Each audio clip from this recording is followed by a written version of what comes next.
కాంగ్రెస్ లో మిగిలిన ఎంపీ అభ్యర్థుల ఎంపిక ఆలస్యం అవుతోంది. దీంతో తెరపైకి కొత్త ఆశావహుల పేర్లు వినిపిస్తున్నాయి. ఖమ్మం, భువనగిరి, వరంగల్ సీట్లపై హైటెన్షన్ కంటిన్యూ అవుతోంది. 3 సెగ్మెంట్లలోనూ బీసీ నేతలకే టికెట్ ఇవ్వాలన్న డిమాండ్ వినిపిస్తోంది. ఎంపిక ఆలస్యం అవుతుండటంతో కొత్త ఆశావహుల పేర్లు వినిపిస్తున్నాయి.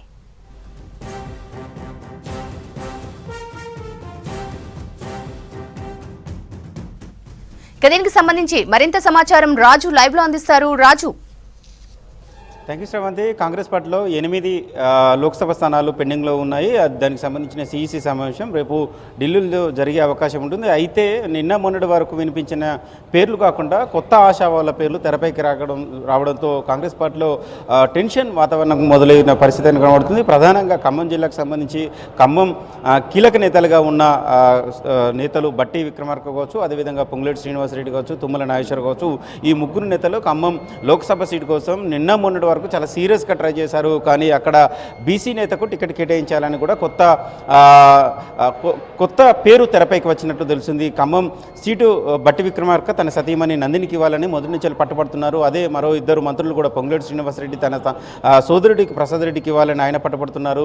తుమ్మల నాగేశ్వరరావు కూడా ఆయన కుమారుడు యుగేందర్కు తన టికెట్ ఇవ్వాలని కూడా కోరుతున్నారు. కానీ అక్కడ అనూహ్యంగా కొత్త బీసీ నాయకుడి పేరు తెర మీదకి వచ్చింది. ఓయూ విద్యార్థి విభాగం సంబంధించిన నాయకుడు, తెలంగాణ ఉద్యమకారుడు, బీసీ నేతకు టికెట్ ఇస్తే బాగుంటుంది అనేది కూడా కాంగ్రెస్ పార్టీలో వినపడుతున్న పరిస్థితి కనబడుతుంది.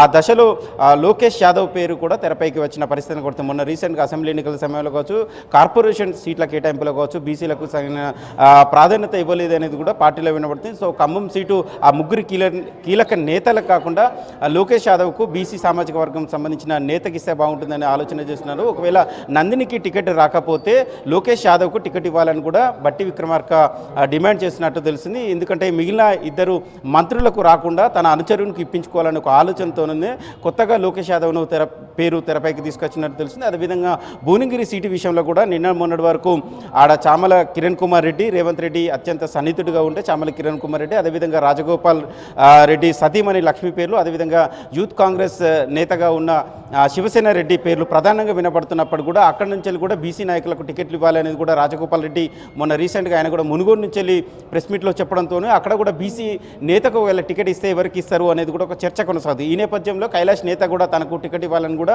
సీఎం రేవంత్ రెడ్డికి దరఖాస్తు పెట్టుకున్నారు. ఆయనను ప్రసన్నం చేసుకునే పనిలో కైలాష్ నేత ఉన్నారు. మునుగోడు సీటు కోసం ఆయన గతంలో ఉప ఎన్నిక సమయంలో కావచ్చు, అసెంబ్లీ ఎన్నికల సమయంలో కావచ్చు చాలా సీరియస్గా ట్రై చేశారు. ఇక కైలాష్ నేతతో పాటు సీఎం తీన్మార్ మల్లన్న పేరు కూడా ప్రధానమైన ఆయన మొదటి నుంచి వెళ్ళి ఎంపీ సీటు తనకు భువనగిరి బీసీకి కేటాయించినట్లయితే తనకి కేటాయించాలని కూడా ఆయన కూడా చాలా సీరియస్గా ట్రై చేసిన పరిస్థితి అయితే కొత్తగా వీళ్ళిద్దరి పేర్లు మళ్ళీ తెరపైకి వచ్చాయి. ఇద్దరు బీసీ నేతలకు టికెట్ దక్కే అవకాశాలు కూడా లేకపోలేదని కూడా కాంగ్రెస్ పార్టీలో ఒక చర్చ అయితే కొనసాగుతుంది. అదేవిధంగా వరంగల్ లోక్సభ స్థానాన్ని చూసుకున్నట్లయితే ఎస్సీ రిజర్వ్డ్ సెగ్మెంటు ఇది. అక్కడ మొదటి నుంచి చాలామంది పేర్లు వినపడ్డాయి. Almost PCC chief CM Revanth రెడ్డికి అత్యంత సన్నిహితుడిగా ఉన్న దొమ్మటి సాంబయ్యకు ఆల్మోస్ట్ టికెట్ ఖరారైందని ఒక ప్రచారం జరిగింది. కానీ అనూహ్యంగా జిల్లాకు సంబంధించిన నేతలు దొమ్మటి సాంబయ్య కాకుండా వేరే వాళ్ళకు ఇవ్వాలని కూడా చాలామంది ఒత్తిడి చేయడంతో అక్కడ మరొక 3-4 పేర్లు ప్రధానంగా పడతాయి. ఓయాసిస్ విద్యాసంస్థల అధినేత పరంజ్యోతి కావచ్చు, అదేవిధంగా స్టేషన్ గన్పూర్ నుంచి మొన్న రీసెంట్గా పోటీ చేసి ఓడిపోయిన ఇందిర కావచ్చు, అదేవిధంగా స్థానిక నాయకురాలు సునీత పేర్లు ప్రధానంగా పెడతాయి. దీంతో పాటు రీసెంట్గా బీఆర్ఎస్ నుంచి వెళ్ళి కాంగ్రెస్ పార్టీలో చేరిన సిట్టింగ్ ఎంపీ పసునూరి దయాకర్ పేరు కూడా ప్రధానంగా వినబడుతుంది.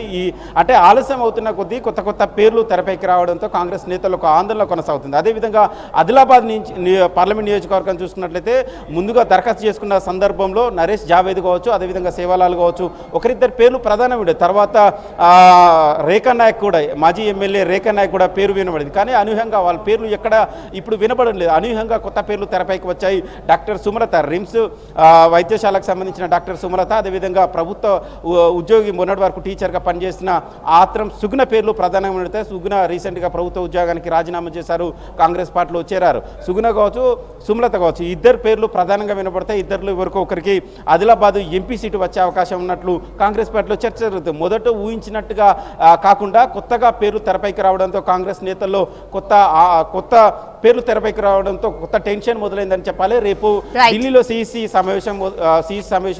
సమావేశంలో అభ్యర్థుల ఎంపికకు ఫైనల్ చేసే అవకాశం ఉంది. శ్రవంతి.